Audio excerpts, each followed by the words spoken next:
Hey team. Well, 2021 is off to a roaring start. As I look at our nation's volatility, I am reminded of how thankful I am to be part of Life Circles, an organization that, although flawed, is ethical and respectful, mission-minded, and always well-intentioned. Life Circles is made up of people who are committed to doing the right thing even when it's really hard. I have a few updates this morning. The first is that the state has approved opening up vaccination eligibility to the next priority group, which includes all adults 65 and older. I'm sure you've been hearing all about this. It's a whole lot of people, and the doses, unfortunately, are still very limited. There are still so many people who are in the earlier priority groups who haven't been vaccinated yet. So we are sending out a participant letter today to clarify information about vaccine availability, and it's attached to my email, so please take time to read it. The second thing is that many of you have received your first vaccine dose. That is great. Please remember that you are required to receive a second dose before being considered fully vaccinated. Dr. Boettcher, the CDC, and the Michigan Department of Health and Human Services still recommend that we continue to wear masks, social distance, practice good hand hygiene, all of those things that we're currently doing, we're going to have to continue to do. There have been no revisions in public health guidance, so don't assume once you're vaccinated that things will just return to how they were before the pandemic. Life Circles is still watching the community positivity rates for the 5% threshold to determine day sender attendance. But the statistics are doing much better.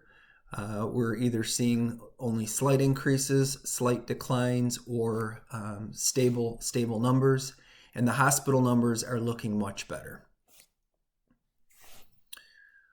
Although COVID has drastically interrupted our normal operations and our referral volume, we will need to really focus on growth in 2021, specifically in Muskegon. Our census fell below 200 for the first time since 2013. We were planning and budgeted to be well over 250 by this point, and we were at between 225 and 235 or 240 a few years ago for a couple of years. So this is a significant decline, and we will need to really focus on it in 2021. Please be prepared to be part of ongoing conversations and testing new ways of increasing our referrals and our enrollments. The Life Circles website has been refreshed and improved, and we are still making some tweaks, but it did go live earlier this week after CMS and the state approved our content. So please check it out when you have a chance. I think you're going to like the looks of our new website. So in closing, I want to acknowledge the violence that occurred at our nation's capital last week. It can be challenging to stay above the ugliness and not let heated and irrational actions bring us down. I know many relationships have been broken or strained because of differing opinions. I thought about only focusing today's message on Life Circles as our first update in 2021. But it really would be irresponsible of me to assume that the state of our nation is not impacting us all in varying levels. So I'd like to share one way we can try to make sense of our fellow Americans' thoughts and behaviors.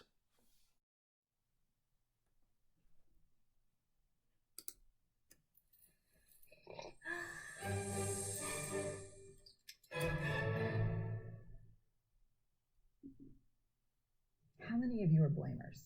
How many of you, when something goes wrong, the first thing you want to know is whose fault it is? Hi, my name is Brene. I'm a blamer. Let me just tell you this quick story. So this is a couple years ago when I first realized the magnitude to which I blame. I'm in my house, I have on white slacks and a pink sweater set, and I'm drinking a cup of coffee in my kitchen. It's a full cup of coffee. I drop it on the tile floor. It goes into a million pieces, splashes up all over me. And a millisecond after it hit the floor, right out of my mouth is this: "Damn you, Steve." Who's my husband? Because let me tell you how fast this works for me. So Steve plays water polo with a group of friends. And the night before, he went to go play water polo. And I said, hey, make sure you come back at 10, because I can never fall asleep until you're home. And he got back like at 10:30. And so I went to bed a little bit later than I thought. Ergo, my second cup of coffee that I probably would not be having had he come home when we discussed. Therefore, and so the rest of that story is I'm cleaning up the kitchen. Steve calls, caller ID. I'm like, hey. He's like, hey, what's going on, babe? What's going on? So I'll tell you exactly what's going on. I'm cleaning up the coffee that spilled all, like dial tone. Because he knows. How many of you go to that place when something bad happens, the first thing you want to know is whose fault is it? I'd rather it be my fault than no one's fault. Because why? Why? Because it gives us some semblance of control. But here, if you enjoy blaming, this is where you should stick your fingers in your ear and do the na thing, because I'm getting ready to ruin it for you. Because here's what we know from the research. Blame is simply the discharging of discomfort and pain. It has an inverse relationship with accountability. Accountability, by definition, is a vulnerable process. It means me calling you and saying, hey, my feelings were really hurt about this, and talking. It's not blaming. Blaming is simply a way that we discharge anger.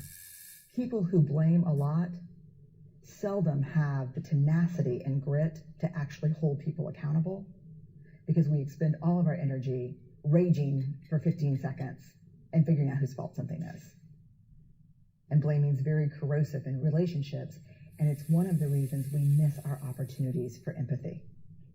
Because when something happens and we're hearing a story, we're not really listening. We're in the place where I was, making the connections as quickly as we can about whose fault something was.